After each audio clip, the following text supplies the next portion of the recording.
which stands one nation, under God, indivisible, with liberty and justice for all.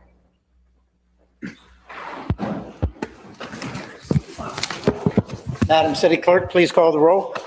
Mayor Gunter, Here. Council Members Donnell, Kaduke, Here. Kilrain, Here. Lastra, Here. Lehman, Long, Here. Steinke, Here. all present. Okay, thank you. Item 5 is changes to the agenda. Are there any changes to the agenda, or I'll entertain a motion to adopt the agenda as presented? Councilmember Kaduke. Thank you, Mayor. We actually probably need to move our consent agenda up to right now, or right after recognitions and achievements, because if we're going by our council rules and it's in our consent agenda that we are moving citizens' input, it needs to be adopted first. Could you clarify that one more time, please? Yeah, so our consent agenda, number 16, is the amendment to the council agenda rules of procedure, which would be moving our citizens' input. She's saying that we're adhering to the rule before we implement it. Okay. So what you would like to do is move item 16 up to now, Yeah, to vote on it, yep, and then move forward with the agenda from there. yep. And that's your motion. Do we need a motion, Mr. City Attorney? It's part of the changes to the agenda, you would. Just part of the changes to the agenda. Okay. All right. And does Councilmember Kaduke have a second? Second. All right. Any other discussion? Seeing none, Madam City Clerk, could you call the roll?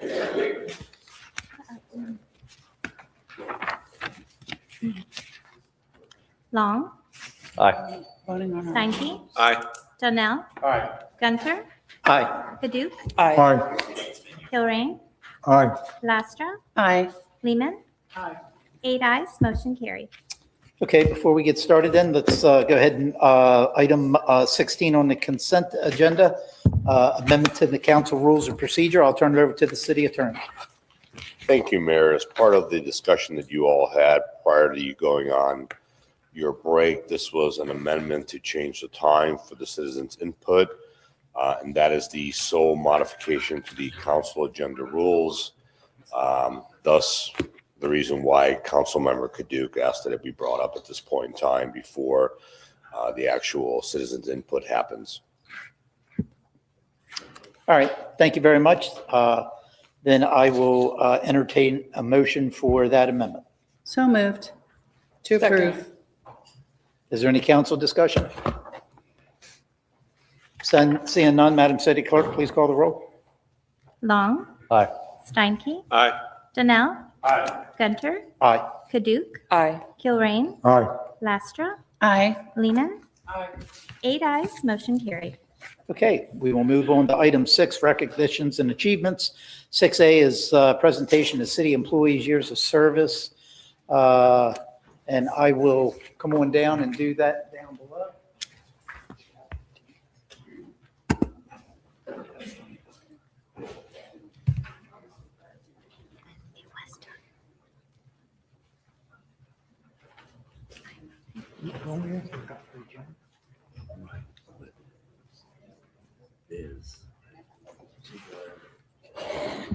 Okay. All right, we have, I believe, 3 employees to recognize tonight. First of which, thank you for coming. It's my honor to recognize this employee for their dedication to service to the city of Cape Coral. He's played an important role maintaining and improving our city's infrastructure, from overseeing roadway maintenance and repairs to leading crews through challenging weather events and everyday operations. His commitment has helped our streets stay safe and our community moving forward. Throughout his career, he's demonstrated professionalism, leadership, and a strong work ethic. Their dedication to public service has been a lasting impact on both the city and his colleagues who have had the privilege to work alongside with him.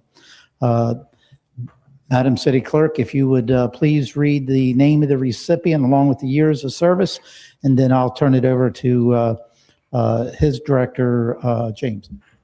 Brian Flanagan, Public Works Department, 31 years of service.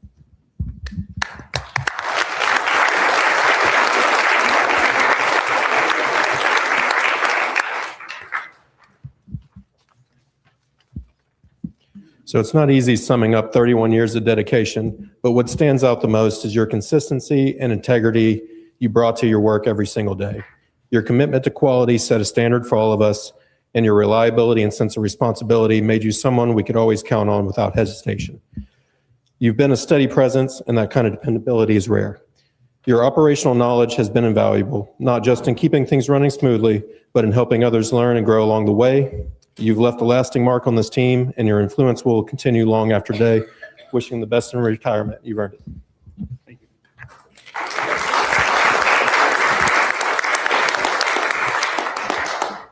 Okay, I'd also like to recognize the following employee for their bravery and dedication to the city. For nearly 3 decades, he has answered the calls with courage, professionalism, and unwavering commitment to protecting our community. His leadership, integrity, and dedication has earned the respect of his fellow firefighters, city staff, and citizens as he has faithfully served our community. A career in fire service requires sacrifice, long hours, and willingness to put others before yourself. He has exemplified those qualities throughout his career, leaving a lasting impact on the City of Cape Coral Fire Department and everyone who has had the opportunity to work alongside with him. Madam City Clerk, could you please read the name of the recipient and the amount of years of service that they have served? Christopher Moore, Fire Department, 29 years of service.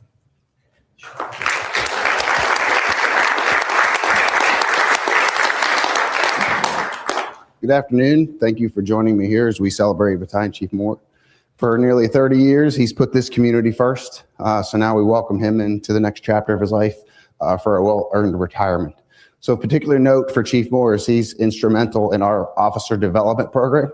So for probably every single lieutenant, battalion chief, division chief, all the way up to the fire chief, he has helped to mentor and train them in his 30 years. So he's certainly left a lasting impression on the department, and the city is better for that. So please join me in welcoming Chris Moore into the realm of retirement.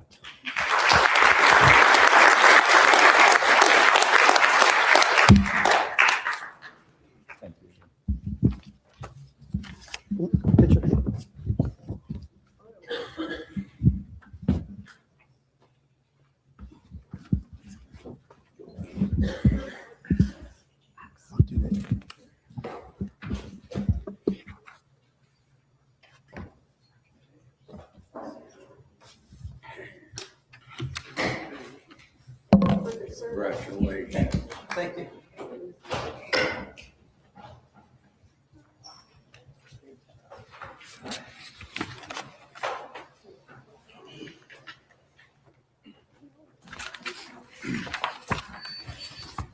We do have one last employee that was unable to make it today, but I thought it was still important to recognize this individual.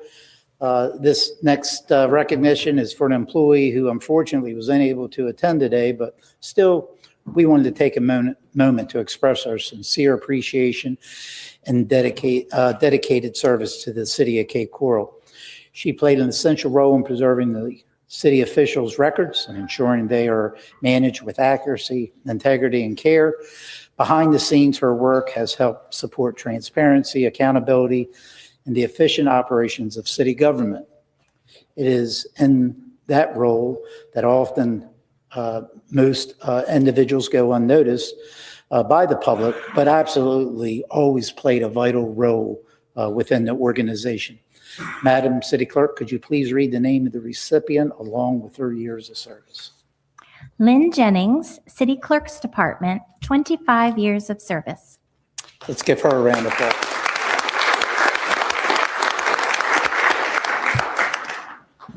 All right, next we have Florida City and County Management Association Recognitions Awards, and I'll turn that over to the city manager, or I'm sorry, to our city clerk's office.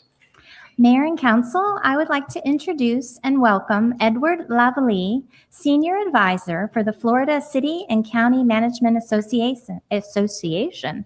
He joins us today to recognize the City of Cape Coral for our council manager form of government.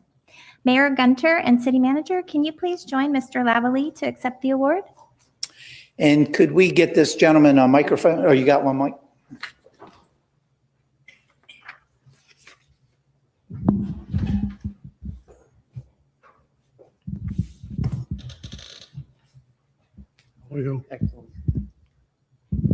Thank you.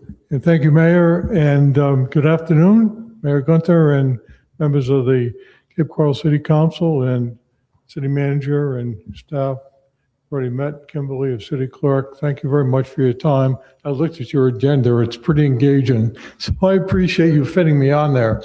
So my name is Ed Lavalley, recently retired city manager from your neighbor, Venice, Florida, where I served the public trust for 14 years.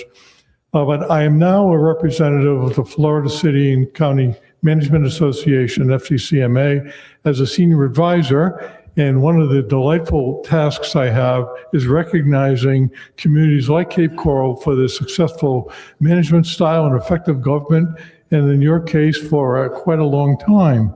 So I'm here to congratulate you for 40 years, 4 decades of successfully operating under the management council form of government.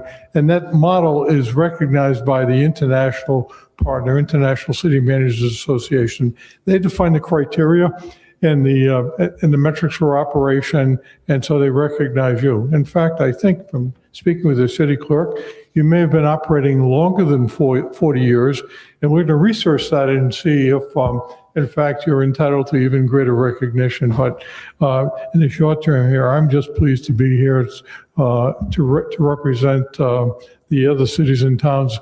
70% of the municipalities in Florida operate in this form, and nearly all of the 67 counties. And your dedication and effectiveness, 4 decades worth of pretty great standing, is representative of the effectiveness and the working partnership. The purpose of this management form, as you experience every day, is your difficult, challenging, complex job as policymakers in the political forum, very challenging. It's separated from the administrative and operational tasks that you defer to the staff to execute. And your 40 years of successful operation is just the best example of why that works. So again, I am here to congratulate you and to wish you good fortune and continued success, and to present Mayor and City Council this certificate of recognition, and just wish you the best for continued operations under your council management form. Thank you, Mayor. Thank you. And thank you for your time.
Okay, let's move on to item 8. It's citizens input time. I know it's been a little while since we've been here, so just wanted to refresh everyone's memory on the resolution that was passed by City Council regarding the rules of decorum here in the meeting today.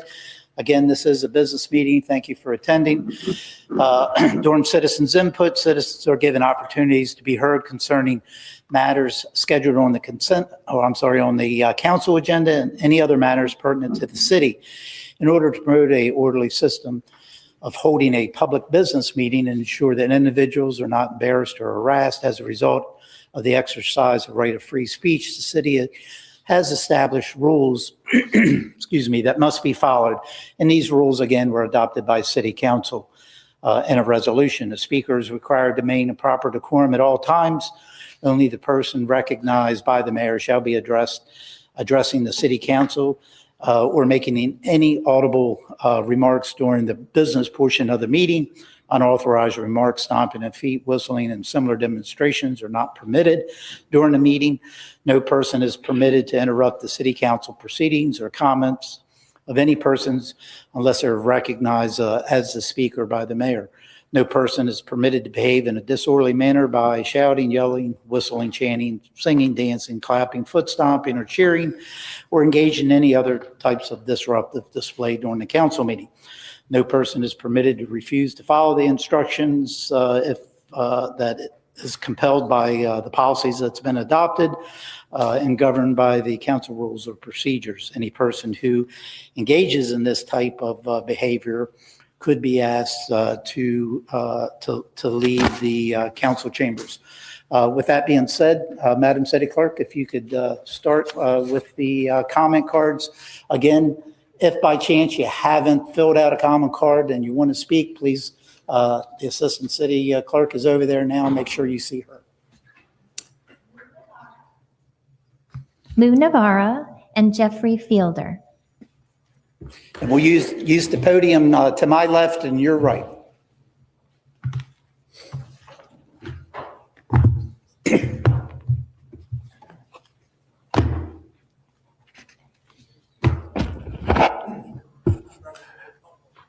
I have a question, Mayor, before you start the clock. Yes, sir. Well, we better stop it then. Well, stop it. And I wanted a point of order. Can you give me a little extra time so I can do a eulogy to Jasper at the beginning or the end? Unfortunately, sir, It's up to you. Some county commissions, but not Lee County, do up to 5 minutes. yeah.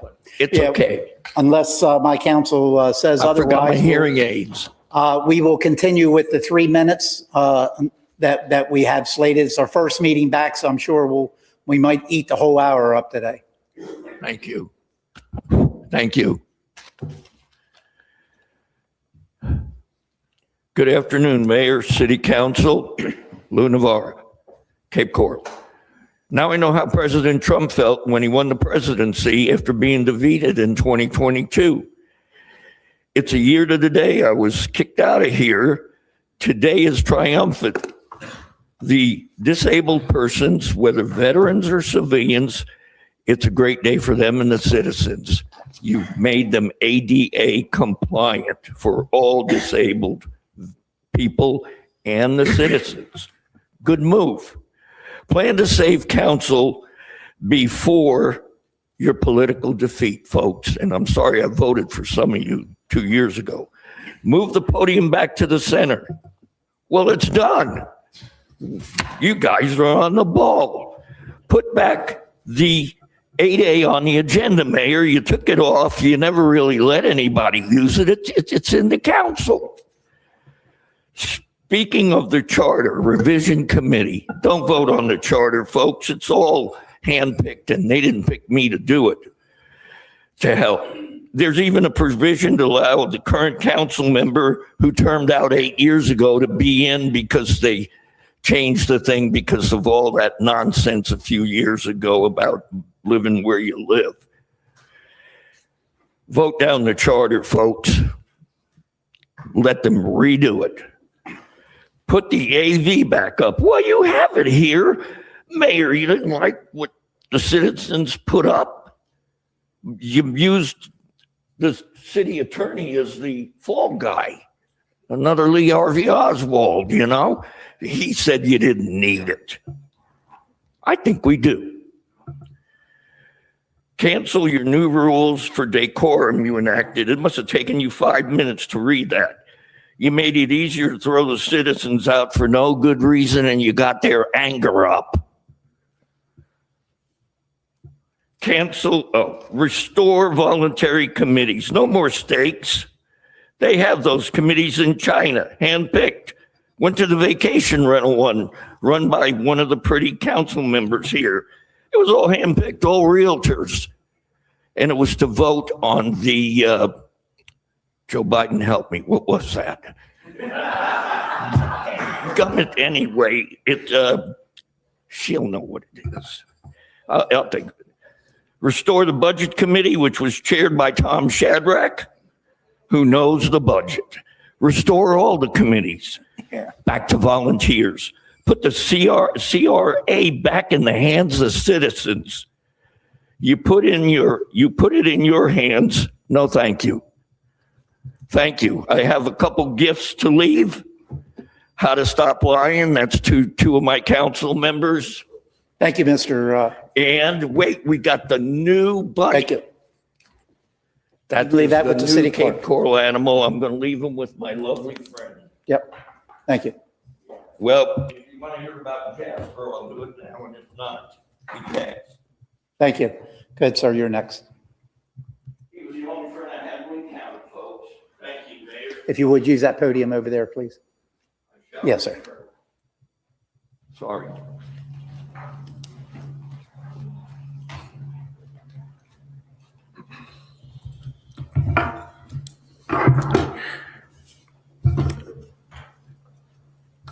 How you doing, Mayor Gunter, city council members, everybody here in the auditorium?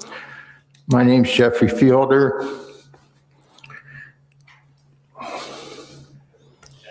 I live in Cape Coral, 33990. It's been exactly almost 5 years since I was here last. You were the only one here the last time I was here, Mayor Gunther. And I had given you a packet for my council member and the other people that were involved with the situation involving the city police. There was a letter that Chief Sizemore wrote following my appearance here in the council chamber, where you pushed your bat button and he stopped me outside before I could leave here and wanted to talk. And it had been months and years and everything before anybody wanted to talk to me. As a matter of fact, this accident is time-stamped 6/17. And then you also see a letter in the packet that you were given by the city clerk that it wasn't until November that the officer that was involved, that was the watch commander, did he respond to me. 5 months, and I made a complaint, and then I still had to come here. And you, Mayor, I took the DVDs from the police station, met you in the yacht club, and then you gave them and dispersed them. When I came to that council meeting, none of those DVDs worked. Now, a $94 million budget a year, and you can't make a DVD? 50 years ago, I was making mixed with a Radio Shack cassette player in my bedroom to play in my car, okay? And you can't make a DVD. There's receipts there in that packet for DVDs. And Chief Sizemore just tosses it off like it's a glitch. It's a glitch. They sent a SWAT team to my house, Mayor, a SWAT team in tactical gear, no marked cars. They abused me in the park, left me threatening letter in my truck after a search of my truck for no reason. And this intimidation, because I made a complaint, didn't stop until I saw Sheriff Marcino. Thank you. Charles Crane and Tom Shadrack.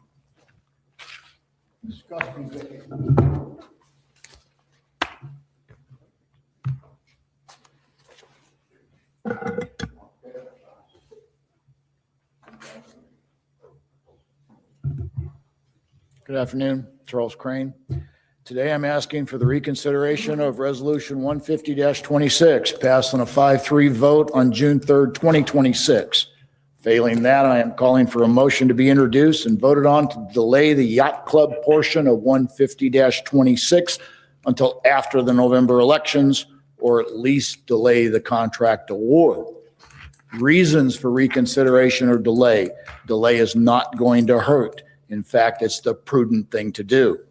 HJ1F is basically going to kill funding for the yacht club if it passes. All of the PPPs have not been reviewed. They're still in the cone of silence. $20 million in cash pays for 2 fire stations or all of a 2045 fleet maintenance facility, or the rest of it at least. The remaining $130+ million yacht club med is the next council's decision. Quit tying their hands. 5 of you experienced last council decision regret. So now you're going to inflict it on the next one? No one has questioned a $35 million price for phase 2. That's 2 J.C. Parks, almost 2 J.C. Parks. Contract area 7, UEP, North 1 East, your area. $27 million for water and sewer infrastructure on 10 million square feet. Yacht club area is 5% of that. Yeah, I know there's electrical involved, but that gives you an idea of the scope. Questions. Will phase 2 preserve the 150 parking spots required? Does phase 2 you install any utility connections, foundations, fill, hardscape, softscape, pathways, or roadways to buildings that are not currently funded? Does phase 2 shut down public access to the beach sporadically or for the whole 3 or 4 years? People want to know about that. Reasons against reconsideration or delay. Yacht club bed is more important to you than fire stations 14 or 15 or the fleet maintenance facility 2045. Or you consider the yacht club med a public safety necessity. It provides a pool for the children, or it installs vital transportation infrastructure for Cape Coral. Now, I know what the answer is. Obviously, phase 2 is the guarantee that the entire yacht club med will be built as planned, because any changes to the overall plan, once phase 2 kicks off, will cost tens of millions of dollars, delay reopening of the beach, cause global warming, the apocalypse, bad breath, STDs, invasive species, and dry, watery eyes. Please, no clapping.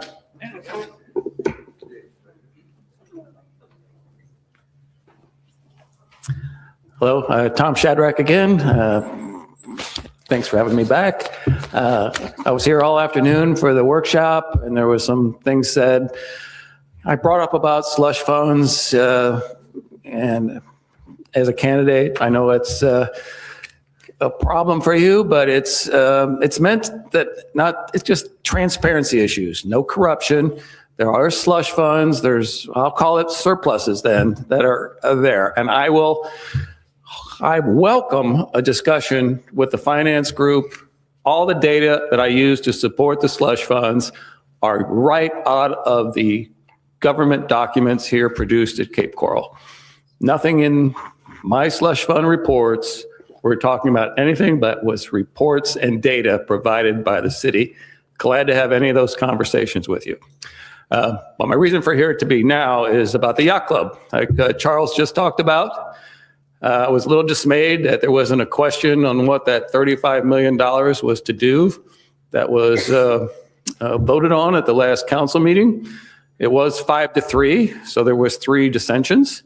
But basically, as Charles said, it looks like that puts in the whole infrastructure. If you look at the picture on phase 2, it wipes out all the current parking and makes a new road to the boathouse without anything else.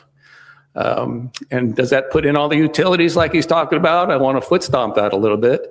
I don't think several of you realize that is wiping out the yacht club as that picture looks. The area where you can't even get to the beach or how it even gets to the boathouse if they build before we get anything else done there. I know we promised them 150 plus parking spots if they open their restaurant. I don't see how that plan works with all the other phases being TBDs. So what's the plan to meet their needs? Plus, is the yacht club going to be closed because there's no longer a parking spot when you start phase 2? I know you still have to approve the guaranteed max price, but you're already authorized them to prepare the proposal for it, which doesn't make sense if most of you are realizing the residents don't want to spend $250 million for that facility. There's only a very small portion of the residents that will use that even regularly, not even to the point of being ever. So it needs to be rethought. We've already sunk a lot of money. I got it. You don't like wasting it, but we're going to waste a lot more if we keep going. Thank you. Cody Marr and Cheryl Anderson.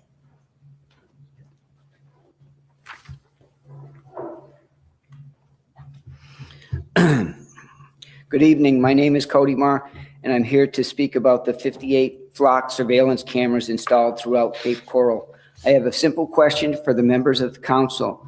Did the residents of Cape Coral ever vote to approve the installation of these 58 surveillance cameras? If the answer is no, then 245,000 residents are living under a citywide surveillance system that was never directly approved by the people. I believe the residents of Cape Coral deserve a voice in this decision. My recommendation is simple.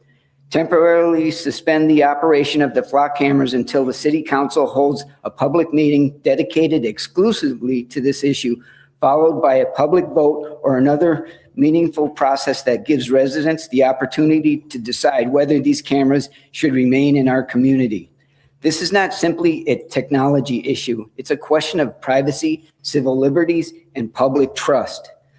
Supporters argue these cameras help solve crimes. I understand that goal, but public safety and constitutional rights should never be treated as competing values. We should be able to pursue both. I am concerned that this surveillance system creates risks that deserve careful public debate, including the collection of storage of location data about ordinary residents who are not suspected of any crime, the possibility of unauthorized access or misuse of that data, the long-term retention and sharing of information outside of our local community, the potential for government surveillance to expand beyond its original purpose over time. Across the country, there has been documented cases in which law enforcement personnel have inappropriately accessed automated license plate reading database, and some communities have considered or ended similar surveillance programs because of privacy and civil liberties concerns. The Fourth Amendment exists to protect Americans from unreasonable government searches. Whether these technologies fit within those constitutional protections is an important question that continues to be debated in the courts and by legal scholars. Many people refer to these as license plate readers. I believe they function as much more than that because they can reveal where people travel, when they travel, and the pattern of their daily lives. Every resident of Cape Coral, not just elected officials, should have a voice in deciding whether that level of surveillance is acceptable.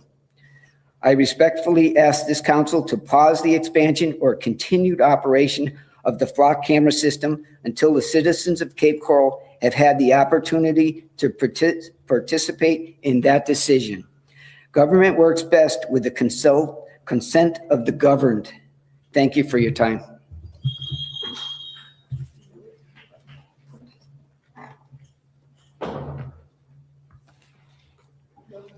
Hi, everybody. Cheryl Anderson, right? Everybody knows me. I've lived in Cape Coral for 20 years. I'm a member of the Friends of Wildlife. I'm president of the Wildlife Trust. But I'm here about my other volunteer job, which I am the manager of the Tom Allen Butterfly House at Rotary Park. And I've been doing this for 15 years. And this qualifies me uniquely to talk about the parks, in particular Rotary Park. There is no one here in this room, there's probably no one here in this city that spends as much time, 360 days a year, in a park, outside, not in an office, talking to the people that come to the park. Okay, because that's what I do. Now, the Butterfly House is only open 3 days a week for an hour and a half at a time. That's 4.5 hours a week. That's all we're open for tours. But of course, you guys know, anybody that has animals, you got to be there every day to feed them, to water them, to take care of them, right? It requires constant maintenance. But guess how many people we took through the Butterfly House last year?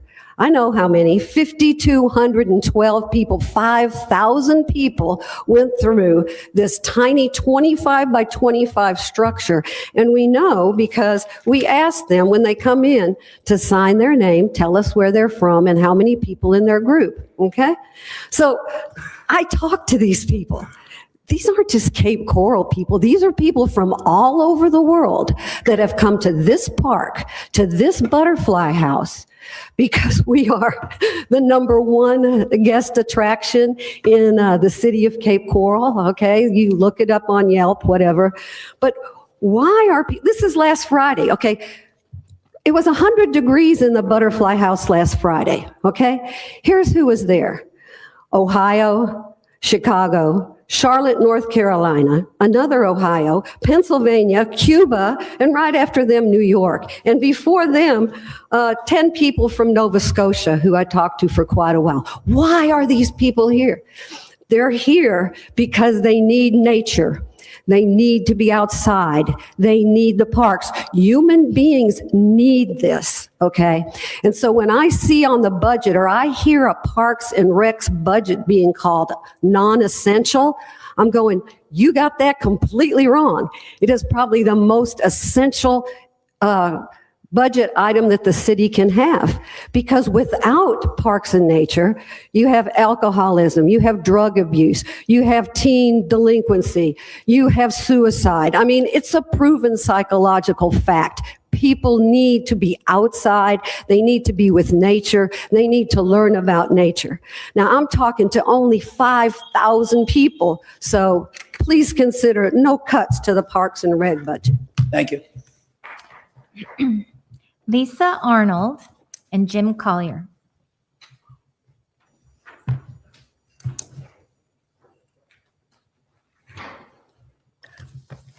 Hello, good afternoon. My name is Lisa Arnold. I am a 28-year combat veteran in the world's greatest Air Force, and it's an honor to be here with you today. Joining me is one of my directors, Monica Jennings. She's also an Army veteran. And I'm the president of a nonprofit, a 501c3 called Sisters in Arms of Cape Coral Incorporated. And I'm not here to complain or ask for anything. I'm here to inform you of what we're going to do. We are in the process of fundraising to build the first ever Women's Memorial Monument right at Ecological Preserve Park. It is the first in Southwest Florida, and it represents more than 25,000 female veterans that reside in Southwest Florida. We've been working on this for quite some time. I've met with a couple of you already. I've emailed a few of you, and I was at the chamber meeting this past week to also introduce this project. What do I need from you? I'm not even going to take my full 3 minutes. What I need from you is just your support. I need you to spread the word. I left a flyer for you. There's a proposed picture of the monument. I have met with several folks from very established organizations here in the city that we have their support.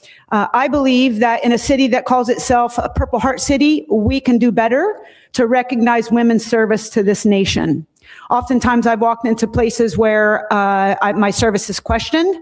Oftentimes I've walked into organizations where when I give my DD-214, they ask if it's real. I've been questioned if my medals are mine that I wear on my American Legion uniform, which I just finished being the commander of for a year. So we have to do better to recognize women's service. So I provided you the information. My email is there. My contact information is there. So please let me know if you have any questions. But I do ask for your support. We hope to have an unveiling in 2028 with your help in this project. So thank you for your time, and I really appreciate it. Please, no clapping. Good afternoon, Mayor, Council, administrative staff, and everybody else in the room. I'm Jim Collier. I was one of the 3 fishermen. I guess I'm still one of the 3 fishermen. And I have a few items that I put on my comment card today. First one was, I urge you to fire the city attorney.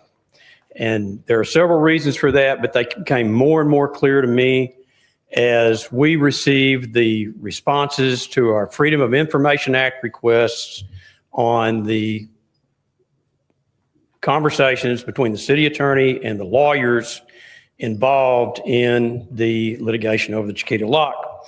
It was very disappointing to me. I saw some very unethical conduct, and it'll stand up to any inquisition. Having the money to go fight that inquisition is another movie, and that's why we're not going forward. So rather than blare that to the press, that sort of things, I thought I'd bring it to you. And you will probably, I would expect, in the next couple of years, if you haven't had it happen already, figure out your own reasons that you ought to, at the first opportunity, terminate that contract. The other items I have in mind are really from the, if you want to look at it from the space view or the 10,000-foot view, however you want to term that, the big picture. I think the city should take its foot off the gas on development. I think you should focus on the residents, the people that bought this property here, that live here, that are, some of them are on the council.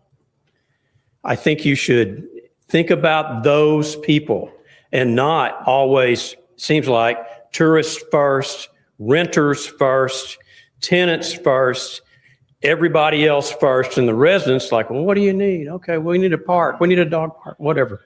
You don't need that, I guess. So take your foot off the gas. And maybe that'll let you avoid the fiascos that have occurred, apparently continuing at Seven Islands. And I saw a letter in the paper last week that said, maybe there's a way to terminate that contract because you have a material breach, it would appear. You know, if you had that, you think about what kind of park that would perhaps grow into. You could link it together, maybe put some bathrooms out there. You don't need the thing that looks like the Allegiant Hotel. I think that would be a good move. And it would greatly increase all of the property values west of Burnt Store Road, if not farther. The yacht club's a mess, and I think everybody reads that. I agree with the getting some change in those citizen boards. I was the chair of the Waterway Advisory Board. It took a lot of city staff time. There's no question. Making some changes, but get the input. Thank you. David Scott and Gary Eldred.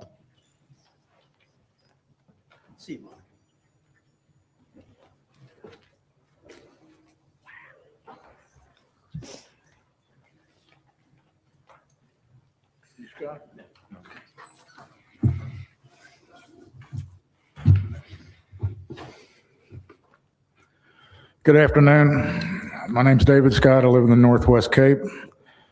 Attending the ribbon cutting to the Tropicana Rowing Park was a bittersweet experience for me. It pained me to see 3 of the 4 nay votes that pulled the rug on the rowers in attendance. So today I wish to recognize 4 people that are really responsible for this beautiful aquatic park that we have up there now, but they couldn't attend. They couldn't attend because they're not with us anymore. They're dead. If they didn't die, we would be in a very different situation today as a city and as a council. First and foremost, I want to talk about Steve Pullman. He was a city manager here on an interim basis, but he was also our Parks and Recreation Director. And he pulled off the real estate deal of the century, the 491 deal, where he got us all the Seven Islands property and a heck of a lot more property for pennies on the dollar. Steve was also a big proponent of the rowing program back to the year 2008. And he knew that the Tropicana location was the absolute ultimate location for them. Second and fourth, but in no particular order, our good friend, Mayor Joe Calviello. That was a man that really saw the beauty in the sport of rowing. He was an athlete. He was a very competitive man. And he was a huge advocate for the program as well as the location, building the Rowan Park. Can you imagine how delighted he would be today, this competitive athletic man, to see the state champs that this program has developed? I was certainly very proud that we have state champs in our city. Another friend and driver for the Rowan Park was District 2 Council member John Carriosha, who wholeheartedly endorsed the rowing club and the program. Rick Williams, a 2-term District 6 council member and a friend, was truly a community-oriented fellow. And the one legacy that he left us with is the youth council that I'm glad to see is still going well. Ironically, Rick was the only nay vote in the 2020 vote to put the rowing club where it is. And on the record, he opposed that because he was opposed to the carve-out of the Seven Islands property that turned into a retention. So we've got 4 current occupants here that feel that they can overturn these past council decisions. Now that you've demonstrated that power, why don't you take a look at what got us to Ordinance 60-25? I'd like you to start with the RFP that was issued that got 2 respondents back, a shell corporation and Forest Development. I would then like you to look at the valuation report that gave this property away at $20 million plus all the concessions that we gave them. This is a opener. Good attorneys will tell you this is an opener to take a look at the mess that got us to 60-25. Thank you.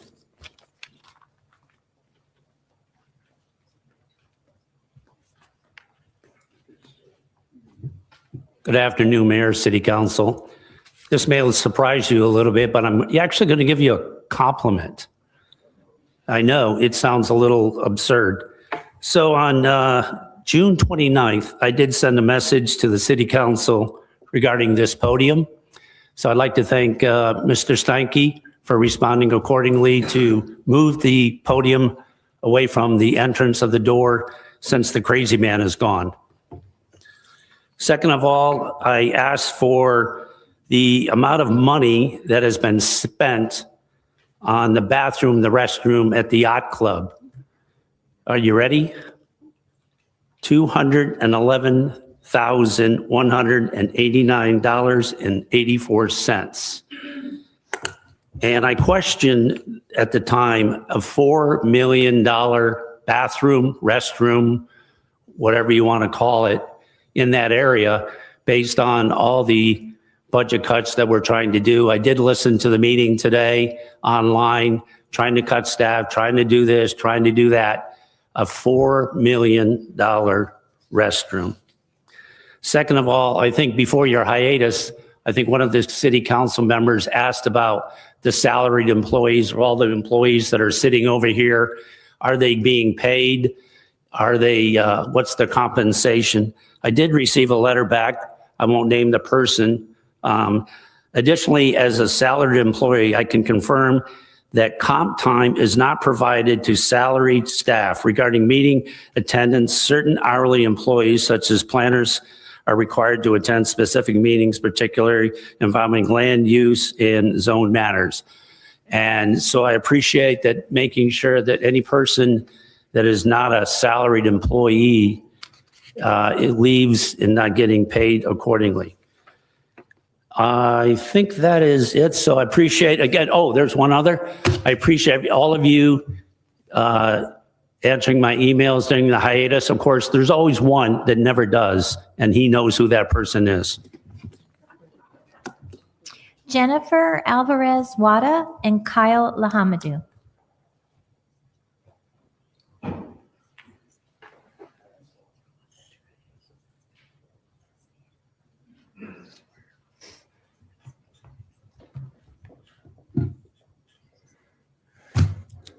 Jennifer Alvarez Wada, Northwest Cape. I would like to thank Take Out the Trash for exposing the corruption, the favoritism, the special interest dealings, and so on. Also, I would like to bring up the last meeting about Gunter. Did not reply to my question. And even worse, he let Councilwoman Lehman answer it, which she didn't make sense and never does, my opinion anyways. So the question is why did you guys spend $500,000 on a dock, meaning the mayor and the CM? And nobody, again, there's no transparency, there's no truth, and nobody held accountable. Today I went to the Tropicana Park for the second time, took a video, posted it online, and pictures. And you guys have talked about many times about the riffraff, about the rowing club. And let me tell you about the riffraff about this park. Okay, I went there today, and big old dock over there, completely empty. $500,000 wasted. I nearly cried because of that. Okay, nobody's in the water except, however, I did see a jet ski going about 40 miles an hour. Again, thank you to Cape Coral Marine Patrol. No patrol out there. Okay, second of all, I'm seeing the beach, this so-called beach that they have, and it's like a joke. There's weeds everywhere. Nothing's cleaned out. You can't swim in it. And the only thing I see can happen is the kayaks can launch from there. But guess what?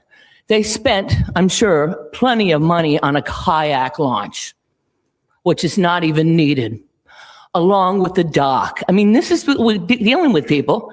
This is why we need to vote, especially the primaries. It's very important, okay?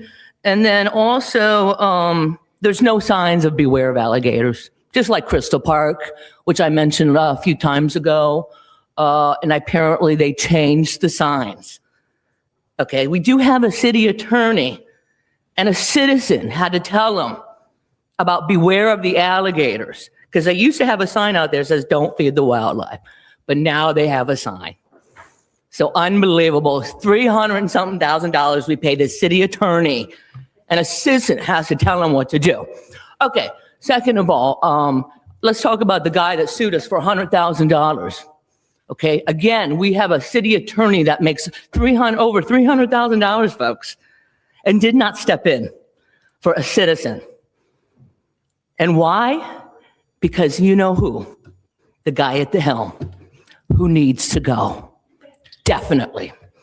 So he can take his junk with him. Now I want to talk about... Thank you. Okay.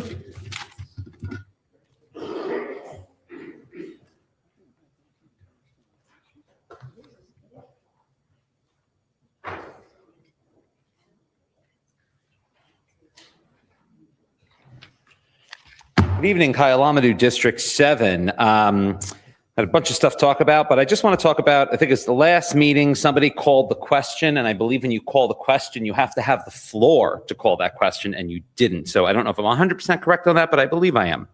Then I want to talk about a public records request regarding the rowing club, where somebody up here stated they received a lot of emails thanking them. So I did a public records request for that. And do you know what the city came back with? It's going to be $387 to get those records. I called your bluff. And guess what happened? There were 4 emails. I'm still waiting for my refund, but there were 4 emails. So now we're going to talk about sign regulations for temporary signage in the city. And there seems to be a lot of issues that people don't seem to understand with these signs, including people who are elected officials and who are running for office. Now, somebody up here does know the rules, just like you knew the rules about the boat dock when you weren't supposed to put the boat dock in. But you actually, in 2024, reported a violation of Councilmember Kaduk's sign when she was running, except you didn't report it. You had Maureen report it. And I have that email. I don't believe Maureen is here. I don't believe she lied in this email. I believe she covered her ass, and I think she's very smart for that. Now, I got another email the other day, and there was another sign reported, and guess who reported it again? Maureen, but who instructed Maureen to report it? The mayor. And this was about a Tom Shadrack sign that was out of compliance. Now, I have a list of signs here that I keep on expanding, And there are numerous violations. Ironically, a lot of these signs are on developer lots that are owned by developers. So just let that sink in.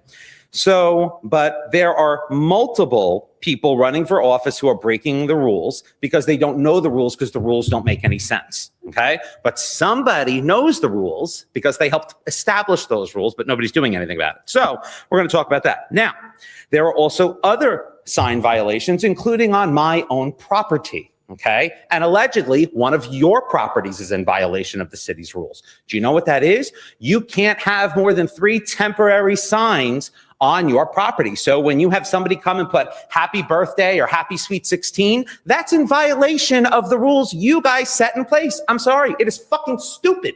How can you not Gotta have watch that? your language, sir. Now, so let's talk about this. So there are 4 open seats and I can only have 3 signs. I can only support 3 people. That doesn't make any sense. There's all these offices running. Guess what? Come and give me a code violation. But right now you can't get to my house because I have about a 20-foot gaping hole in my street. Thank you.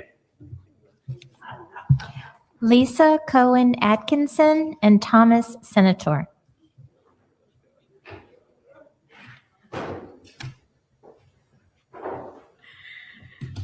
Lisa Cohen Atkinson, Cape Coral. I want to thank you guys. I'm just actually really grateful that it's election season. Now we get the lectern back right here. And the spying from the trash cans isn't going to be happening. And that's all because it's election season. So that's pretty awesome. I want to talk about an email that was sent on taxpayer dollars to all the city employees and telling them that they need to not vote for the $250,000 homestead exemption increase because they would be looking at possibly losing their jobs. That fear mongering is, I have to assume, violates all kinds of ethics, and there's probably laws about it. I would assume that would be the case because after doing a little bit of homework on that, that one email probably costs the taxpayers approximately $50,000. When you have the city attorney involved, all the department heads, any assistants, any meetings that might have taken place to go over these different things, not to mention the main option was to make these cuts to these different departments to go towards the police department, which of course then DeSantis came out and said, no, there's a surplus for that. You don't need to worry about that, but that doesn't change that fact at all. That $250,000 homestead exemption it's needed because of the wasteful spending of the council, especially. So I really do feel like that DeSantis was looking at Cape Coral when he actually did this. So, but our tax dollars should never be used against us. Never, never, ever, ever. We have right now $1.1 billion in debt that we're going to leave behind for the children. My children especially, everybody's children in this room. We have no plan on how we're going to pay that off. And I just keep thinking about what we're leaving behind for them. And clearly council isn't thinking that way with all the pet projects. These pet projects have completely destroyed our community. We have a $4 million bathroom. I really want to know more about how a 1,600 square foot standalone building at the yacht club could possibly cost $4 million. I really want an answer to that. No, I don't want to just say it because I said this at the last meeting. I'm going to say it again today. I really want to hear an answer as how that could cost $4 million. And then you want us to believe that there is no corruption happening in Cape Coral anywhere.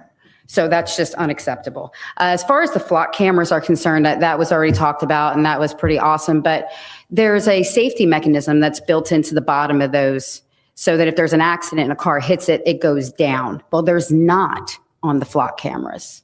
So that's a safety hazard. I think we should probably look into that because people could die.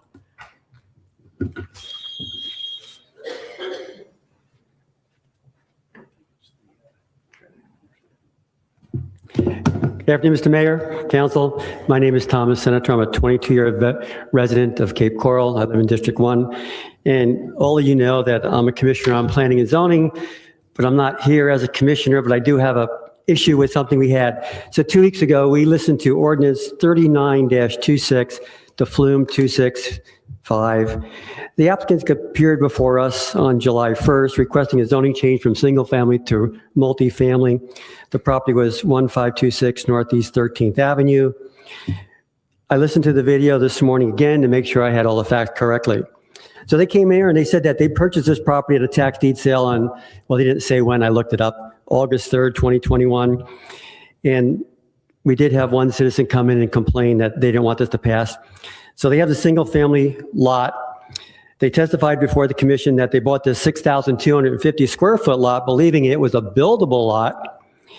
And it was zoned single family home, but they said before us that they were going to be building a duplex because they thought they could build one until they did the research. Well, I'm not sure how anybody would buy a single family lot, not verify the size and think you could build a duplex, but that's just me. They indicated on that they purchased a lot next door at 1528 Northeast 13th Avenue. And just prior to coming here again, I verified on Sunbiz, they do not own that lot. Now, maybe they did, and maybe the county's not recording it, and maybe it takes more than 3 weeks, I don't know. But the county records show they don't own it. So they testified that if they were granted a zoning change from single family to multifamily, they intended to build a duplex. Well, when the city did their report, and they kept saying it was 10,000 square feet, I had to correct them, only because I'm a numbers person. It's 11,250 square feet. Well, I got to tell you, on 11,250 square feet, you can build a fourplex, not a duplex. The owner said, well, our original plan was to build a duplex. So does that mean now that they know they can build a fourplex because the city confirmed it, they could build a fourplex? Now, mind you, this is right next door to a single family home. So I'm not going to keep going on this, but my goal, my objective purpose, like should be as all you, is we need to protect people's property rights and not just the people that are looking for a zoning change, the people next door. So you have this beautiful single family home. Do you really want to have a fourplex next door to you? So if you put yourself in their position, it's going to come up before you in a couple of weeks. I just want to bring it to your attention. I was definitely against it. The vote was for yes to negative, and I was one of the votes to vote against it. Thank you so much for your time. That's the last comment card I have. Thank you. Citizens' input is now closed. I'll open up for any council discussion. Councilmember Donnell. Hey, thank you, Mayor. I'll just get a couple of these and I'll leave it for the rest of my peers. I did want to talk to Mr. David Scott. Thank you for recapping those 4 individuals. They were personal friends of mine. I concur with what you were saying, and we'll just see how that conversation goes. And I do want to thank you, Brother Eldridge, for being respectful enough not to call me out, but I don't want anybody else to do that. That's me he was speaking of, and it's not that I'm just picking you out, but I will get better. So thank you. Last thing, though, and I appreciate it, the one that caught me was I had asked the question before. Someone mentioned there's no transparency and there's no truth. And I continue to ask the same question over and over again. How do I tell that I'm listening just because I don't do what you say? We don't do what you say. We have some big things to do here, and I'm going to always be the positive end of that to say we live in a great city. A lot of the energy that I hear here, yes, please hold me and us accountable. My hope as we move forward in the community, because we have some real challenges to get to with this property tax that will pass. We have some real hard challenges if we want to keep this city the way that we've come to learn it and to live it and to adore it with all of its problems. So I'm asking you right now, as you look into this issue and the energy that we put with bringing out the negative and holding us accountable, great, continue to do it. But I'm hoping on the other end that as we move forward with the tough issues of how we're going to continue to provide great services, because I continue on a monthly basis. Well, I've been off now from school. It was weekly. When people speak of Cape Coral who are not in these chambers, they love this city. They're coming here and they tell me they know no idea who I am, which is great. And they say how much they love it here. And they speak about how nice it looks, how the amenities are. It's just amazing what I hear from people that are just regular people that are here and not really into the weeds with it. So thank you for your time. Keep coming. And I look forward to seeing you for the rest of the year. Help us with the budget, though. That's all. Councilmember Lasker. Thank you, Mayor. To the gentleman that spoke about flock cameras, my apologies. I thought those were the same as the license plate recognition cameras. So I'm going to meet with our chief of police to get educated on the difference, if there's a difference, and what that all entails. If they're the license plate recognition cameras, we've had those in our city for 10 years. And those have helped us find missing endangered people, has helped us find potential abducted kids, and for traffic accidents like that, that has helped us. And that is a law enforcement decision that, if our law enforcement leader, our chief says we need to continue to have those LPRs in our city, I would support that. So I'm going to get an education on that and I will report back. To Miss Arnold, I know she and her colleague left. Thank you for your service. I have met with her several times and I'm so happy to see this memorial coming to fruition.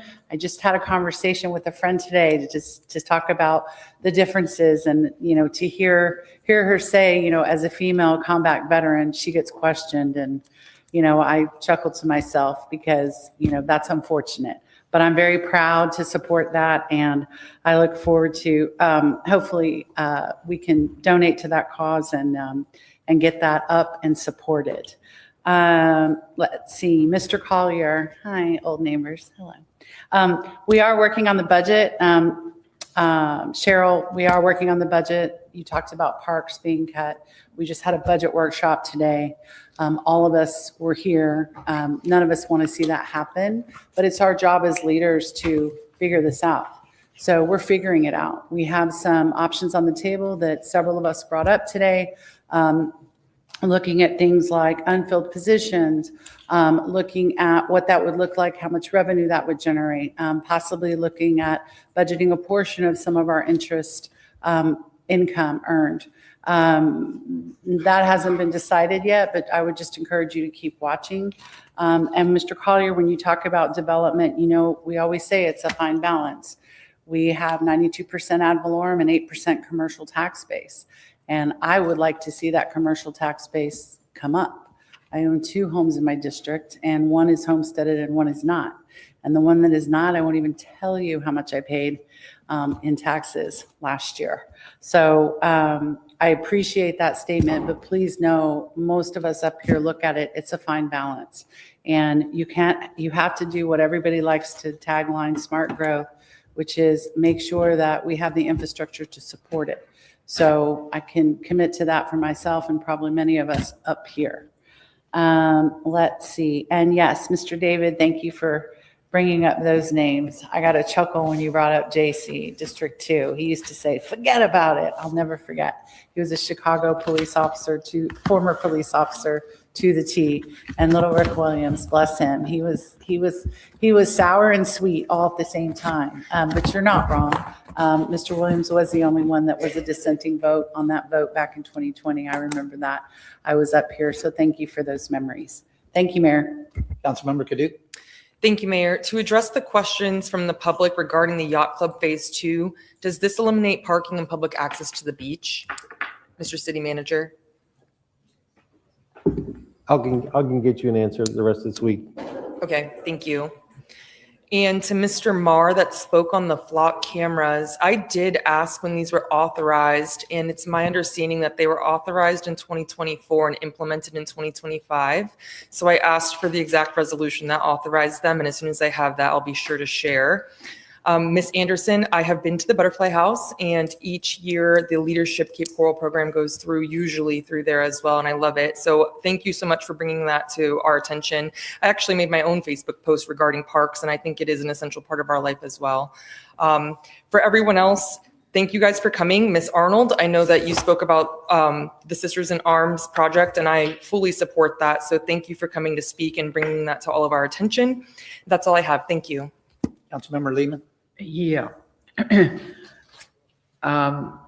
First, I appreciate everyone who comes to council meetings and feels that they can speak out. And yes, we do listen to them. I answer many emails because of it. One that I would like to bring attention to, Mr. Lamadou. There were emails that were sent they were emails on our city site regarding all the temporary signs, rules and regulations. I will forward those to you tomorrow. So that then this way, you know the same thing we all do. Oh, you have them already? Okay. All right. Well, I didn't know that you did. Thank you. Councilmember Kilray. Yeah, slush fund came up again in the discussion. To be clear, city manager and maybe Crystal, if you might be able to comment, is it factually correct that the city has developed slush funds to compensate for improperly building a budget later on? Can you just make a comment on that or provide some information on that? I think it's very important that we dispel rumors that are floating around out there that we're somehow manipulating the budget, especially at this time when the referendum is coming before us and credibility on how the budget is built is very important. And, that keeps on lingering. It either is or it isn't, and I'd like to get it clarified. So thank you. The city does not have any slush funds. All of our funds are audited annually by external financial auditors, independent single fund auditors. We have audits from our operational audits, from our internal city auditor. No, there are zero slush funds in the city. Thank you. Appreciate that. Thank you, Mayor. Councilmember Steinke. Thank you, Mayor. Just as it relates to the restroom at the yacht club, there's issues with building on coastal lands. FEMA has requirements for what the elevation of the building needs to be. If you take a look at the restroom facility that they're putting in at Fort Myers Beach, you'll find the same type of requirements need to be put in place there as well. So if you just want to check out the budgets, it's not a matter of corruption or anything else. It's a matter of if you're going to have a fixed building there that's going to be a restroom, then there are certain requirements that are there. So if you wanted to compare the two, you could see a pretty consistent requirement in the construction that's required for that. In the meantime, we have been renting a facility for the use there at the beach. We certainly wouldn't want to have people going to the beach and not have a restroom facility to be able to be used. So until the dollars are allocated to actually build it, then kind of the choice is anywhere a range of porta potties all the way up to the type of mobile restroom that is there for use right now. So you either got to rent it, either got to not have it, rent it, or invest the money to build it. And that's a decision that we've been making along the way with what do we do to accommodate the visitors to the beach at the yacht club. But certainly if you got into the requirements of what it takes to build there because of the way FEMA looks at that property and the construction requirements, I think you'd see where that money goes. So I'd encourage you to take a look at that and compare it to a similar restroom that is currently underway in Fort Myers Beach. Thanks, Mayor. Yeah, thank you. I don't see any other lights on. Crystal, if you would come to the podium. There was a comment that stated that City of Cape Coral has about $1 billion in debt with no plan. And since I'm the one that goes to the settlement table on any of our debt obligation bonds and signs all the documents, and I just want you to give like a 30,000 foot level because I know the comment was made that there's no plan. And signing the documents, there's always a crystal clear plan for each debt that we enter into. So could you just explain that a little bit? Sure. Before we enter into any purchase debt agreement or debt agreement, there is an objective, a reason for the funding or to receive the funding. So we go through that process with council. Once we actually issue the debt, there's a budget, there's a way to repay it already established, either through the covenant to budget and appropriate, where we've established how those funds, that debt service payments will be paid annually on an annual basis, or if it's backed by specific funding such as gas tax funds, water and sewer rates. So there is always an established repayment plan before we enter into any debt. Okay, thank you. I thought that was important to make sure we get the factual information out there because I knew that each debt that we, agreement that we go into, there is a very specific plan on how that debt is going to be paid, the length of time. So to say that there's no plan is the furthest from the truth. So thank you for that clarity. Seeing no other lights on, we'll move on to the next item on the agenda, which is item 9 is approval of minutes. Do we have a motion regarding the minutes of our regular meeting of June 3rd? Motion to approve as presented. Second. Is there any discussion? Seeing none, all in favor say aye. Aye. Any opposed? Motion carries. And we'll move on to item 10A, is the consent agenda. I will open up the consent agenda for council to pull any items.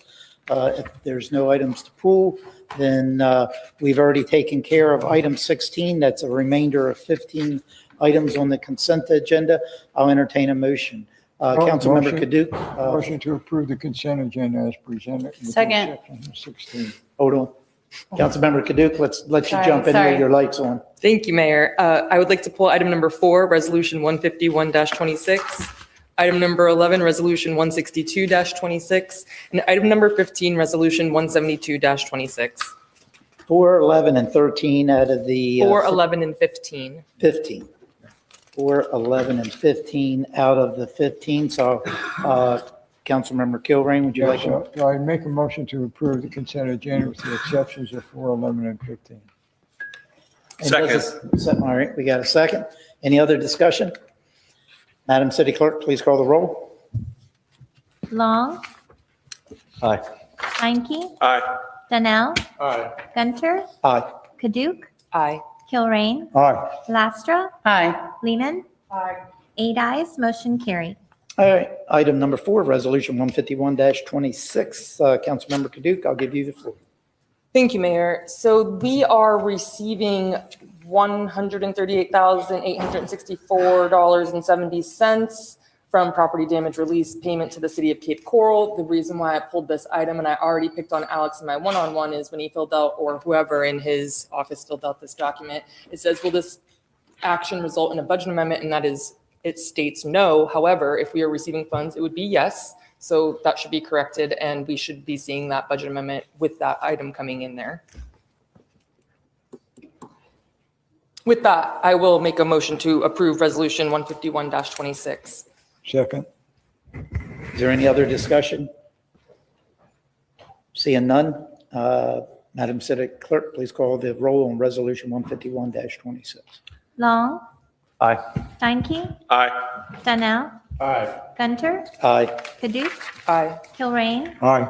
Lastra, Aye. Lehman. 8 ayes, motion carried. Okay, item 11, Resolution 162-26. Councilmember Kaduc, I'll give you the floor. Thank you, Mayor. I was actually surprised to see that Councilmember Lehman didn't pull this because it's finally the money for Sands Bridge coming in. So it's good news for all of us. The document was filled out correctly, and we are receiving the $1.3 million to correct the Sands Bridge. So with that, I will make a motion to approve Resolution 162-26. Second. Any council discussion? Seeing none, Madam City Clerk, please call the roll.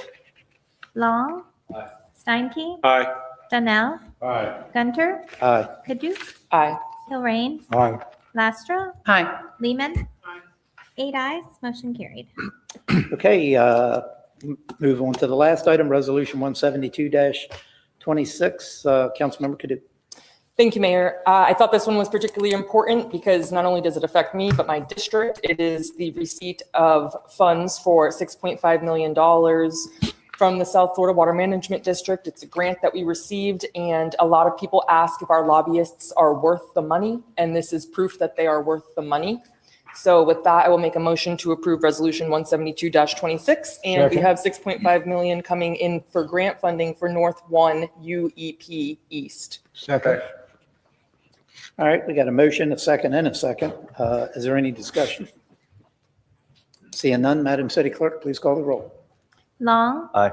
Steinke. Aye. Donnell. Aye. Gunter. Aye. Kaduk. Aye. Kilrain. Aye. Lastra. Aye. Lehman. 8 ayes, motion carried. Okay, let's move on to item 10B, appointments of boards and committees. First of which, number one is the Audit Committee. It looks like we have one alternate member vacancy, and we have 3 applicants. Madam City Clerk, do you know if any of the applicants are here today? Yes, I had Ann Spielmacher check in, and then I believe Jennifer Botterbush, she's here as well. Applicant Bradley Barks is unable to attend today. He had a conflict and is very eager to serve. Okay. We typically give each candidate 1 minute. Everybody still okay with that process that we normally conform to? Yes. All right, so Madam City Clerk, if you could call up the first individual, and we'll give them 1 minute at the podium to my left, to your right. You can introduce yourself and tell us anything you want about yourself. Jennifer Botterbush.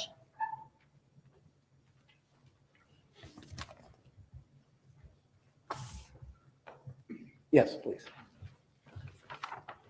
Good afternoon. My name is Jennifer Botterbush, and I have served as the alternate member for the past 2 years on the Audit Committee. As an alternate, I only vote when there's not a quorum of the regular committee members, but I do participate in all the meetings, and I contribute valuable insights and suggestions related to risks, controls, scope, audits, and reporting, and I ask relevant questions.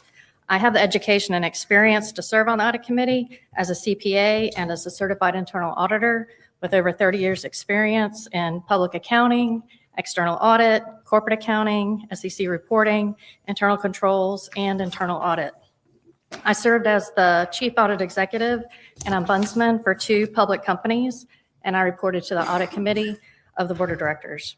I currently work as an independent consultant providing fractional accounting, internal audit, and project management services, and I mentor rising corporate financial leaders. And I'm available for any questions. Okay, thank you very much. Any questions for the applicant? Seeing none, Councilmember Lastra. Thank you. Jennifer, you are currently our alternate, you said, correct? Correct. Okay, thank you. All right. Thank you. Ann Spielmacher.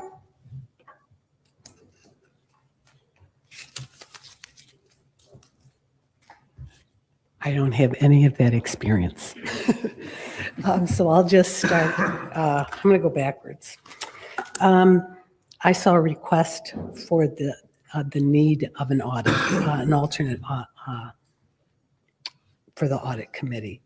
And so I just basically answered that's call, that need for service. My name is Anne Marie Spielmacher. I've lived here for 38 years in Cape Coral.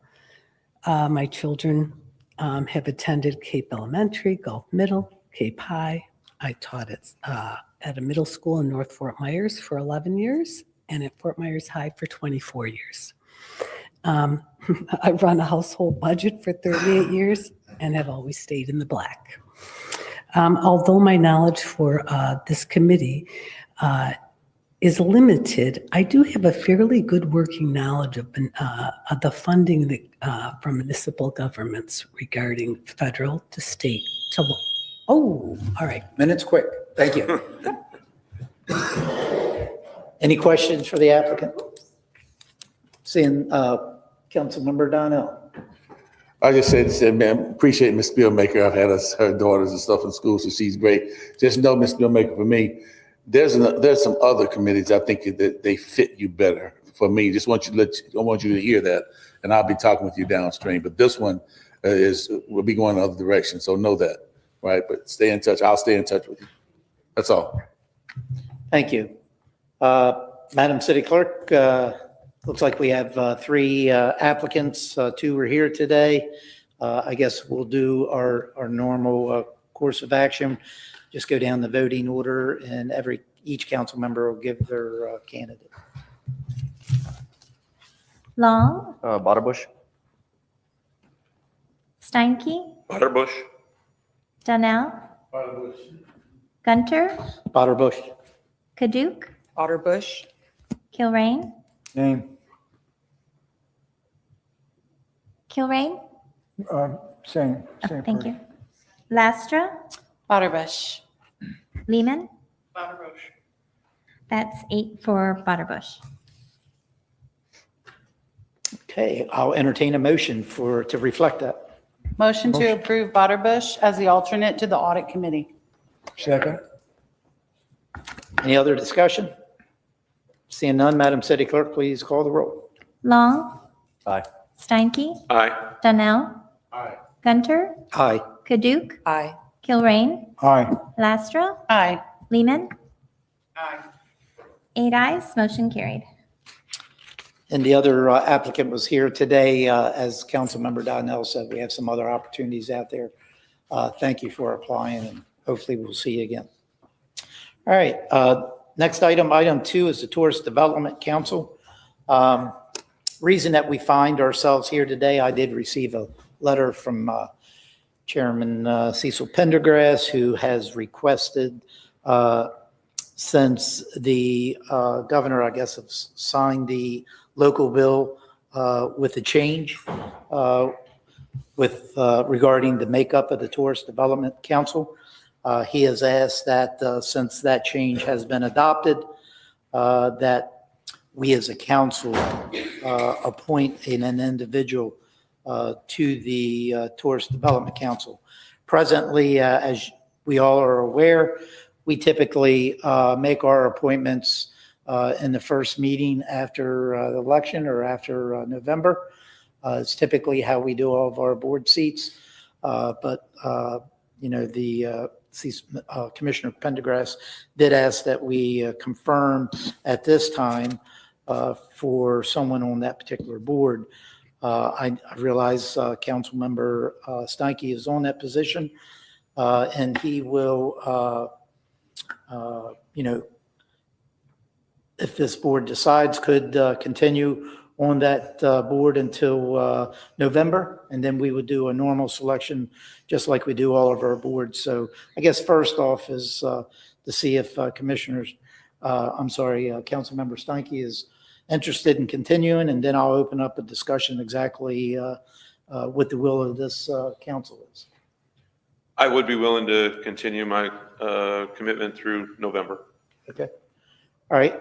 So with that, we'll open up for a discussion, and then eventually we'll have to have a motion, and then we will draft a letter to Commissioner Pendergrass on the direction that this body has decided. Councilmember Kaduk?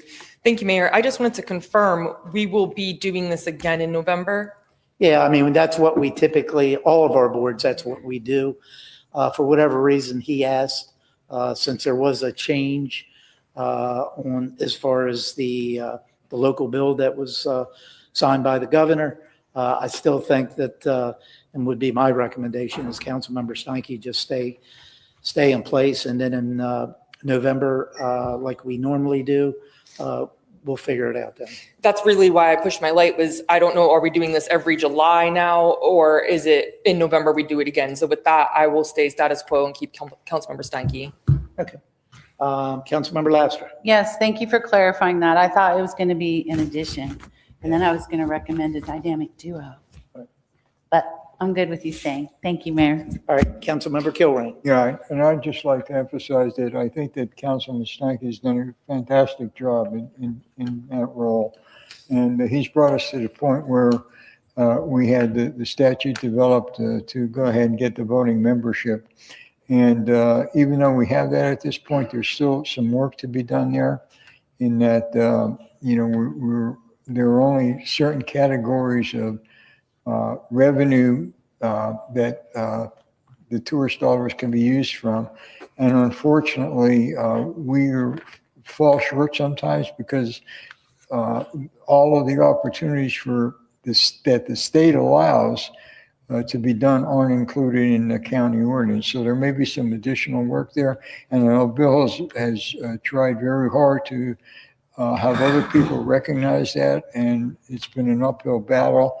And I appreciate all that he's done on there. And I think he needs great recognition for what he has done. So I appreciate that. And I support Bill being on there. Yeah, seeing no other lights on, I agree with what Councilmember Kilrain said.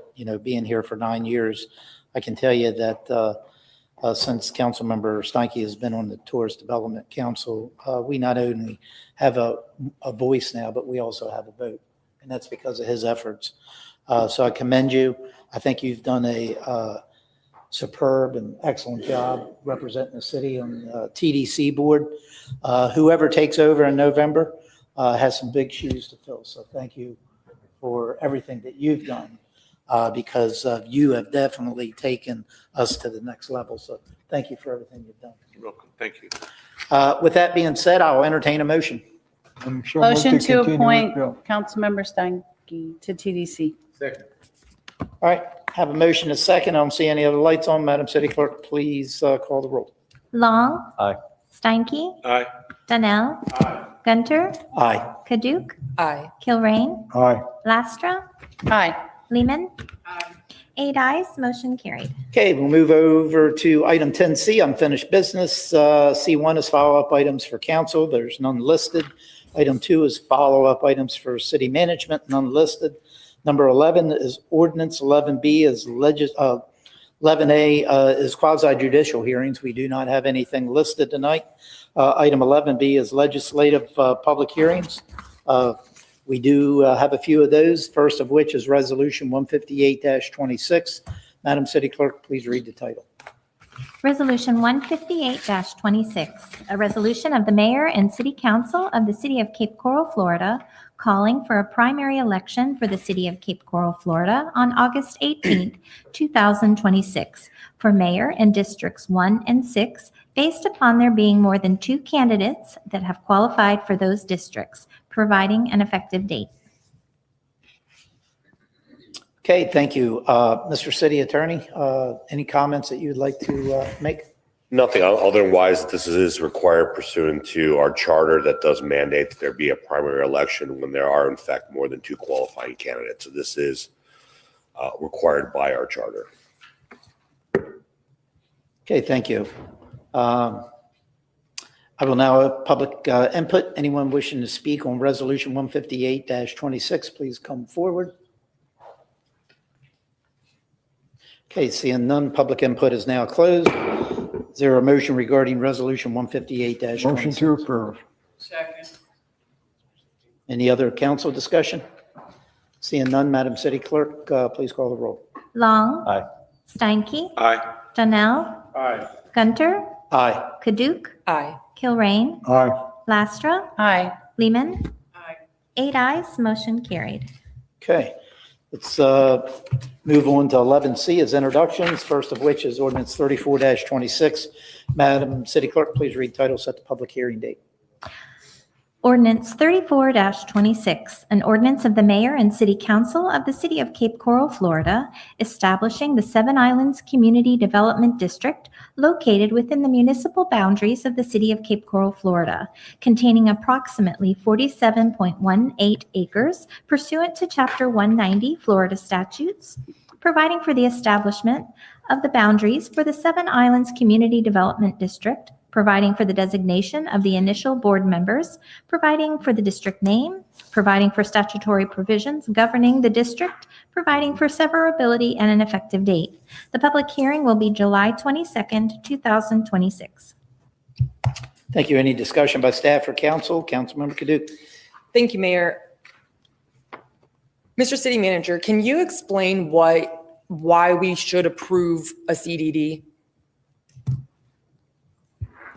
A CDD is a financing mechanism that a private developer uses to fund infrastructure on their property. It's very similar to what we would do in like your area, North 1 East. It's like the equivalent of an assessment, but for private property, so that when they do all of the infrastructure to make that site developable, then they are able to pass those costs on to the people that are going to eventually buy all of the out parcels, all of the people that are going to end up becoming part of that development. So I guess my question is, why do they come to us for this? For a funding mechanism for them taking out bonds? Required by state law. Okay, thank you. Councilmember Steinke. Thank you, Mayor. Mr. City Attorney, in the backup in the petition, it states their initial board members. Is there the potential, if any of those board members were going to contract to do work inside of that CDD, is there potential for conflict of interest claims by having board members that would be doing contract work inside of the CDD? Are you asking whether or not the board members of the CDD doing contract work within the CDD themselves? Without it being a conflict of interest? That would not be appropriate for me to legally opine. I do not represent the CDD nor the individuals. If you understand what I'm trying to say. Okay. That is something that their CDD has their own legal counsel. Right. Okay. So I wouldn't opine on that unless it directly involved the city of Cape Coral governmental operations. Fair enough. Thank you. Okay, let's move on to ordinance 35-26. Madam City Clerk, please read title, set the public hearing date. Ordinance 35-26, an ordinance of the mayor and city council of the city of Cape Coral, Florida, establishing the Star Farms at Cape Coral Community Development District, located within the municipal boundaries of the city of Cape Coral, Florida, containing approximately 1,279.549 acres pursuant to Chapter 190 Florida statutes, providing for the establishment of the boundaries for the Star Farms at Cape Coral Community Development District, providing for the designation of the initial board members, providing for the district name, providing for statutory provisions governing the district, providing for severability and an effective date. The public hearing will be July 22nd, 2026. Any discussion by staff or council? Seeing none, we'll move on to item 12, reports. Councilmember Kilring, report. Yeah, the only thing I want to mention, I did some, quite a few things over the hiatus, but I'll tell you, I went to the 4th of July celebration and the flag raising. And if you went to that and didn't get chills down your spine when that flag went up, I really have questions about it. I was the best 4th of July I ever spent in my life. Thank you, City Manager, for pushing that forward. I think it's a wonderful tribute to Cape Coral being on the cutting edge of both being a Purple Heart City and a great place for our veterans to be. And you made me proud to be American all over again. So thank you very much for that. And to the staff, it was a fantastic. I know there's a dual course to be able to put both of those events together. And I think it's just a fantastic job. It was really a very fulfilling day. So thank you very much. That's all I have, Mayor. Thank you. Okay, thank you, Councilmember Lasker. Thank you. I'll concur those statements. I did a lot of things over break, but yes, 4th of July was the best, and it was very, very hot. Thank you, Mayor. Councilmember Lehman. Councilmember Long. No report, Mayor. Councilmember Steinke. Thank you, Mayor. It's a busy hiatus. On the 11th of June, attended the Tourist Development Council meeting. And just for our citizens' understanding, the reason for the reappointment was the establishment of the local bill where instead of us just being in a rotation to have a voting seat at the Tourist Development Council, we, as the largest populated municipality in the county, have the seat due to that not being in rotation. And so unless another municipality within our county would end up with a population greater than ours, we will always have a seat and always have a vote as it would relate to how monies are distributed and to whom. And to that end, I think it's important for us to know, and Councilmember Kilrain spoke to it for just a little bit. With this tourist development tax was established by the state and given, and the counties were all given the opportunity to determine how they would receive the money and in what amount. They were given criteria around what percentage they could apply as a tourist development tax for the receipt of the funds.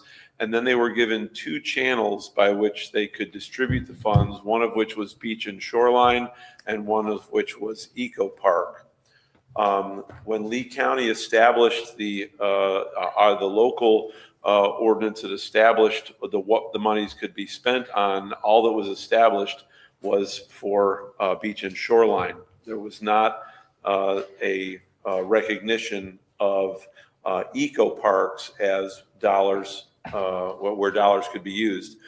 We made requests last year that were involved with eco parks, and we were fortunate enough to get the support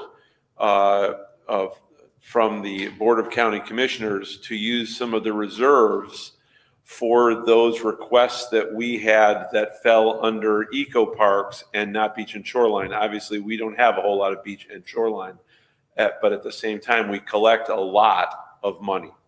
And so the thought of additional work needing to be done there, we really have to focus on 2 things as far as representation for our city. One is that the tourist tax that is collected based on short-term rentals is recognized. Right now, it is not recognized in the calculation for determining whether the dollars can be identified as coming from the city of Cape Coral. So right now, there is no line item that says money comes from Cape Coral for tourist development tax. All of that money is rolled back into a lump sum saying that it's just revenue from the county. And so until tourist tax revenue from short-term rentals is recognized in that calculation, that will continue. So that's the one piece that we need to work on. And the other is to look for consideration for eco parks to be included in the budgeting for where dollars that are raised through tourist development tax are allowed to be used. So that's what needs to continue there. Also on that same day, June 11th, I attended the Cape Coral Construction Industries June meeting where Mike Giambardo was the featured guest speaker, talking both about what happened at the Tourist Development Council, as well as, of course, the upcoming referendum that will be on the ballot regarding property tax. 14th of June, I spoke at the Flag Day celebration at the Veterans Memorial at our Eco Park there. That was a great day, and we had some veterans there that were honored. That was humbling. On the 17th of June, I was able to be in attendance at the groundbreaking for the Midpoint Gateway Retail Center, just south of Veterans Parkway, which will be a great new addition to our commercial tax base here, and more businesses for our citizens to visit. On the 26th, I attended our municipal planning organization MPO meeting. 1st of July, attended at the History Museum, the Salute to America. If you've not been to the History Museum to take a look at that, great work, great display, and a great addition there at the History Museum. And of course, on the 4th of July, attended the flag raising and Red, White, and Boom. And I can just echo my colleagues' remarks that was an amazing event. And the flag waves, proudly above our city at its entrance.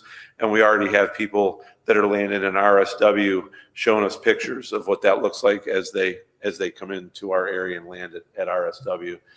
So hats off to staff for putting together those great events. Our Parks and Rec team and our event team is just amazing at how they can get things set up. Our local law enforcement and fire to be out there and provide the protection and the security necessary for those events is an amazing feat to deal with the number of people that are there and to get those roadways back open again for transit in and out of our city just needs all the attention paid to it that it deserves. And so thank you to all staff that makes that possible for us every year. That's it, Mayor. Thank you. Councilmember Donnell. Got 3 quick points. Number one, I would just say to council, I was able to attend the MPO meeting also. It was pretty quick, but still informative. Number 2, I wanted to say out there, thank you again to staff for putting on, but I want to give a shout out to the city manager. I just tell you for that, this whole flagpole thing started out with, that was a vision that he had. Because I remember the first time we spoke about it in my office, I was like, look, man, we're not spending tax dollars, yada, yada, yada. We went at it, he did it, and voila.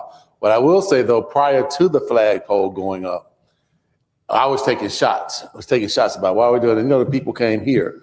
The most interesting thing about it was after July the 4th and the flagpole went up, people were just raving about the greatness. I mean, I have gotten only one negative feedback about the flag. And what the lady said was, I don't want to look out my window and see that flag every day. And all I could think to myself is, you live up near Kismet. But anyway, that's beside the point. So I want to say thank you very much for that vision. Thank you for council for supporting it. Last thing, though, on a more serious note, no, that's a true story. Last thing, though, council, we have this property tax piece. I was thinking about you guys. Thank you, because you got me over the hump. There is so much misinformation out there.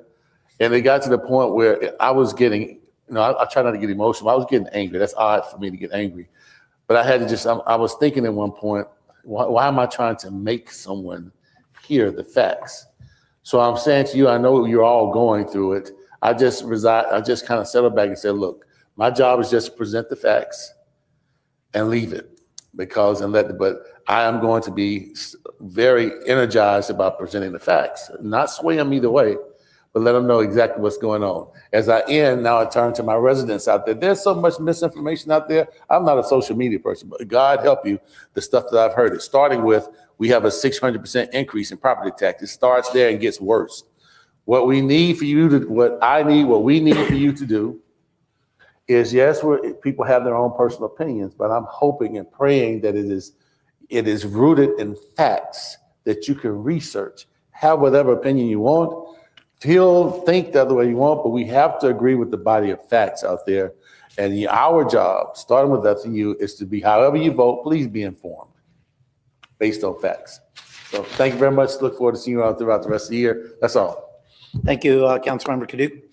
Thank you, Mayor. On June 17th, I had a meeting here in my office with Entrada Paramount, and they are a new apartment complex in my district, and staff members Amy Yearsley and Matt Grambo were present for that. And in that, we have discovered just some inconsistencies, and I asked if we could bring this to a committee of the whole meeting so that we could all discuss and see exactly what Entrada Paramount's issues were. This was regarding banners and feather banners for new businesses. So I'm hoping I see that on the agenda for next week. I know Matt and Amy have come to my one-on-one and we have spoken about it a little bit, but I would like to get you guys all up to speed on that. And they are way more versed in it than me. I'm so thankful that they came to the meeting. It was quite eye-opening. And then finally, if you don't have dinner plans tonight, I encourage you to please go to Le Lulo's Pizzeria off of Chiquita. They are doing their VIP staff day, which has our members from the Frida B. Smith Center, which is adults with special needs, as their staff this evening. And they are donating proceeds to Guardian Angels for Special Populations, which fundraises for the Frida B. Smith Center, which is a city recreational program. So if you don't have dinner plans, please buy a pizza from Le Lulo's. Thank you. Okay, thank you. For me, I had a multitude of events over the hiatus, a couple panels that I was attended regarding property taxes. But one thing I wanted to first thank staff for a phenomenal 4th of July. They did an excellent job. We have a lot of staff members that, volunteered to work that. We had a lot of vendors that participated. And we had a great turnout for the community. So I just wanted to thank everybody for their contribution to make that an extremely successful event. But more importantly, I attended the flag raising event too. And as some of my colleagues have mentioned, that was a vision from our city manager. And, I'll be honest with you, I remember sitting here at the day saying that we weren't going to use tax dollars to build that flag. And honestly, I didn't think it'd ever happen. And so I just wanted to say kudos to our city manager. He had a passion and a desire to make sure it happened. I didn't think it would, but I think it's a landmark in our community that will be here far beyond our times here serving in the city of Cape Coral. I also believe that'll probably be one of your legacies once you leave, is that flag. I can tell you I've personally flown around the city, and boy, that flag you can see just about anywhere from the air in any part of the city. So I've gotten a lot of emails, people thanking us, people stopping me on the street, and every